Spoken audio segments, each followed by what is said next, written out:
thinking what we did last time was cut this line and then just across here just to get this stuff out of the way.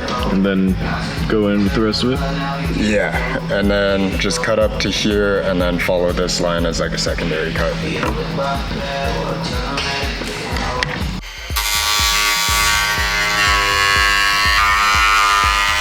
So the goal is to be as close to these clips, the female.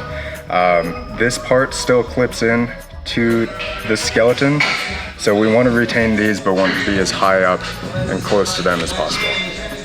So this line, just go across this way and then just keep going over these ribs and then all the way out to that corner.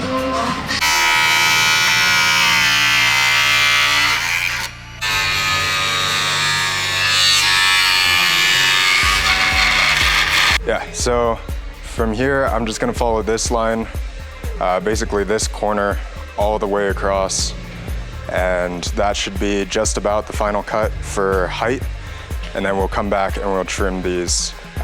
We want this line just about in line with the inside of that slot. So just before these clips, we just wanna make sure that they're still functioning. So how close doesn't especially matter. We just want to retain these clips and get as high as we're comfortable with. So this one is just bringing this hole in alignment here, so we're just going to follow this cut line up and right there, and then clean this up all the way. This is 3/8. There's a corner, might be that corner. So it's 3/8 outboard of this corner. It comes up this way. Of these, I did not grab enough washers. I will return. So this is our M10 2 7/16 washers and an M10 lock nut. So bolt washer up through this hole, then washer and nut. And we don't need to crank them down just yet. We just want to get them in place and make sure that the bumper doesn't fall off the truck. Do this one, same hardware, bolt, washer, bumper, truck, washer, and then we'll go nut again. Want to make sure that there's some upward pressure on this so we have room to get this hardware kit in. Then washer, and oh, that's backwards. So depending on your impact, it varies, but you should have enough room to come up this way with your impact and secure the nut with a wrench. And you're not really looking to really secure it just yet. You just want to hold it up so that when you tighten this bolt, it's at the appropriate height, and that will pull it in back towards the rear of the truck. So we'll go ahead and do the rest of those.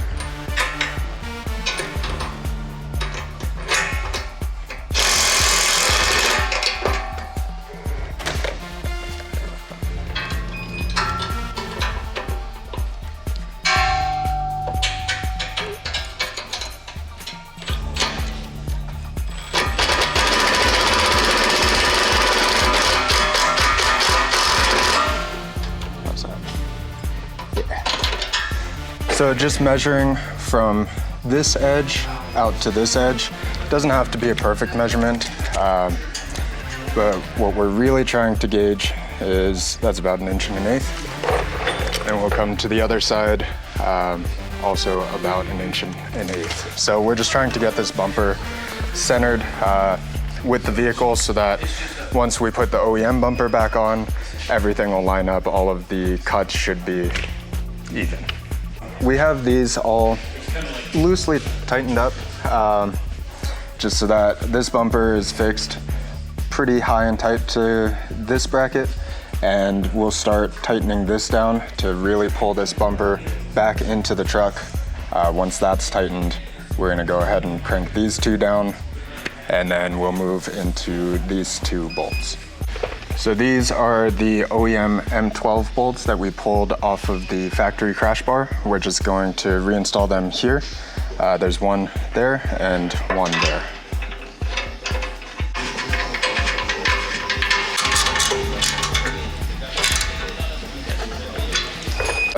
Now that we have the bumper secured to the vehicle, it would be a great time to put in any accessories. So we have room for 2 6-inch light bars.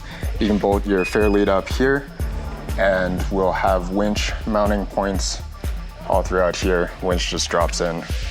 It's a very easy install. Welcome back, guys. Off camera, we cleaned up the cuts a little bit, and today we're gonna be reinstalling the OEM bumper.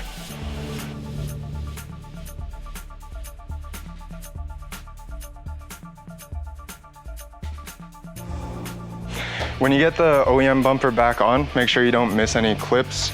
The bumper clips in all along this edge, so you want to make sure that that's right. There's a bracket down here that this bumper inserts into, and that provides some vertical support. And these tie in all across, and then there's one more down there. And make sure you get all of those wires connected. Everything should be good to go. Before you drive off anywhere, make sure you check for any codes or anything like that. Catch those problems before they're real problems.